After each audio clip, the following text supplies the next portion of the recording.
standarisasi. Ruang standarisasi ini berkaitan dengan pertama adalah level standarisasi.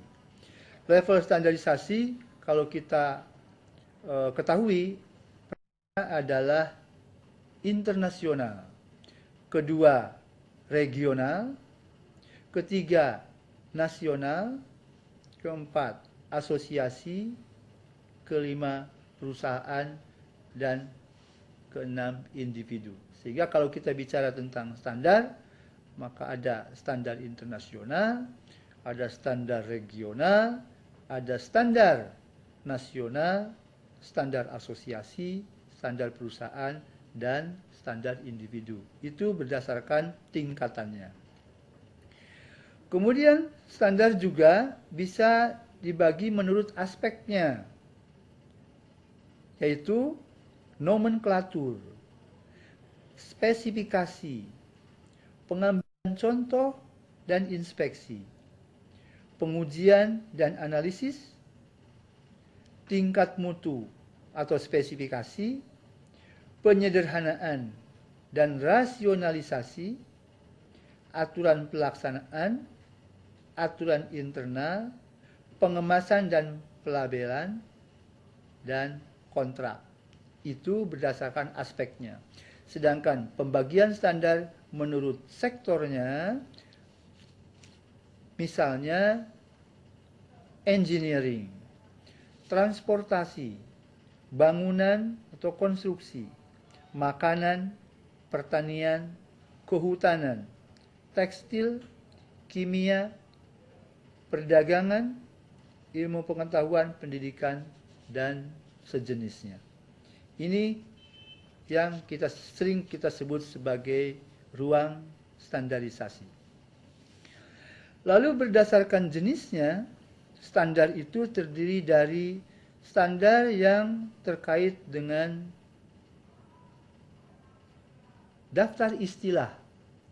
Banyak standar yang di dalamnya hanya memuat daftar istilah, atau sering kita sebut sebagai glosarium. Ada juga standar yang mengatur tentang pengambilan sampel, pengambilan contoh. Ada juga standar yang mengatur tentang pengujian, atau sering disebut dengan testing. Ada juga yang mengatur tentang kesehatan, keamanan, dan keselamatan dari para penggunanya.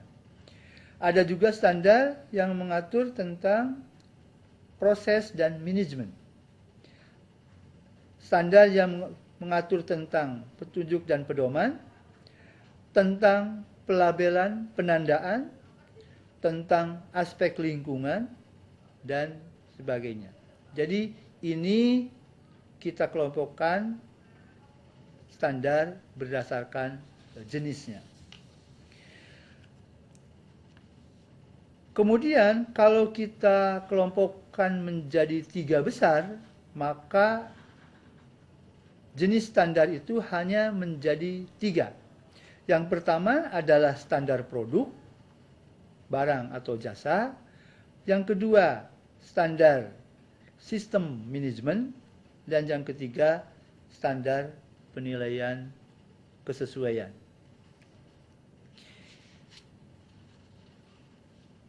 Tadi kita sebut-sebut berkaitan dengan standarisasi internasional. Yang dimaksud adalah kegiatan standarisasi yang terbuka bagi keikutsertaan badan yang relevan dari semua negara. Standar internasional yaitu standar yang ditetapkan oleh organisasi standarisasi internasional.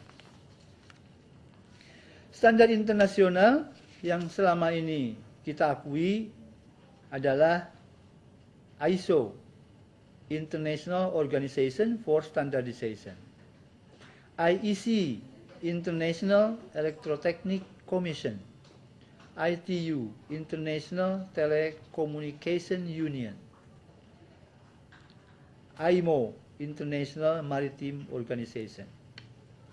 Sedangkan standar regional adalah kegiatan yang terbuka bagi keikutsertaan badan yang relevan dari negara-negara dalam suatu wilayah geografi, politik, atau ekonomi. Standar regional, standar yang ditetapkan oleh organisasi standarisasi regional. Seperti contohnya adalah untuk kawasan ASEAN, yaitu ACCSQ, ASEAN Consultative Committee for Standard and Quality. Itu terutama dalam rangka ASEAN Economic Integration. Kemudian untuk wilayah Eropa misalnya ada CEN, yaitu standar Eropa. Kemudian ada juga CENELEC, ya, standar Eropa untuk elektroteknik. Selain standar internasional dan regional, ada standar yang disebut standar nasional, yaitu kegiatan standarisasi yang dilaksanakan pada suatu negara tertentu. Standar nasional, standar yang ditetapkan oleh Badan Standarisasi Nasional.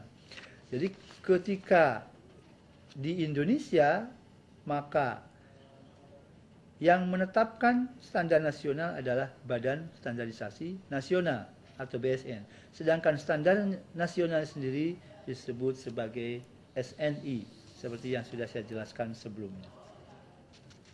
Kemudian masing-masing standar dalam penerapannya itu memiliki tanda-tanda tersendiri.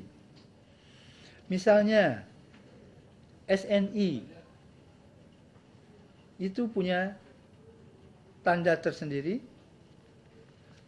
seperti contoh, kemudian JIS, Jepang, kemudian Kanada, SA, kemudian Eropa, CE, kemudian Inggris, itu sering disebut sebagai kite mark, kemudian Malaysia, CCC untuk Cina, kemudian India, Filipina, dan sebagainya. Itu masing-masing punya tanda tersendiri untuk menunjukkan standar nasionalnya, termasuk Indonesia, yaitu SNI Mark atau tanda SNI. Begitu pula standar asosiasi, seperti misalnya ASTM, American Standard and Testing Material, Testing and Material. Kemudian juga API, American Petroleum Institute.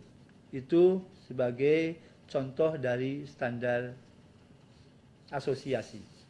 Demikian materi yang dapat kami sampaikan terkait dengan pengantar standarisasi. Sampai jumpa pada kesempatan